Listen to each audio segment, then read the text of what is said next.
मंदिर समितीनं आमच्याकडे जागेची मागणी केलेली आहे नगरपालिकेला. तरी त्या जागेला आमच्या नगरसेवक असू दे किंवा पंढरपूरचा नागरिक असू दे सर्वांचा आमचा विरोध आहे. खरं तर बघायला गेलं आपण ते जागा पहिल्यांदा आपण त्यांना 3-4 एकर पहिली जागा दिलेली आहे. ज्या हेतूसाठी आपण जागा दिलेली आहे त्याचा हेतूचा उद्देश सफल केलेला नाही. त्याच्यामुळे आपण जागा ती दिलेली आहे ती पहिला काढून घ्यायचा आम्ही प्रयत्न करणार आहे. आणि दुसरं म्हणजे ते अजून तिथं एम-आय तलाव जागा जी मागत आहेत ती जागा तर अस्तित्वात नाही. आणि जागा अस्तित्वात नसताना तिथं भर करून परत जागा देते तुम्ही गोशाला तुम्ही लाखो रुपये कोट्यवधी रुपये त्या गोशाळेच्या नावावर कमवणार.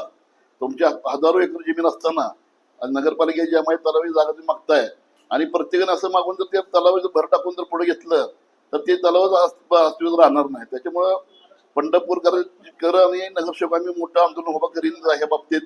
जागा देण्याला आमचा तीव्र विरोध आहे. आणि पहिली सुद्धा आम्ही जागा वेदांती दिलेली आहे, वेदांतीमध्ये दिलेले आहे, तुकाराम भुवन दिलेले आहे, एसकरला दिले आहे. अशा किती आम्ही जागा दिलेल्या त्या जागा दिलेल्या आम्ही दिलेल्या असताना त्या जागेवर भाडेपट्ट्या जागा देऊन गाळे धारक त्याही कोट्यवधी रुपये त्याच मिळत आहे. त्यांच्या जागेत त्यांची मंदिरची जागा आहे तिथं त्यांनी काय करावे त्यांचे ते मुद्दे त्यांचा सफल करावं. आमचा त्या जागेबाबतीत आमचा तीव्र पंढरपूरकरांच्या आणि आमचा तीव्र त्याला विरोध आहे.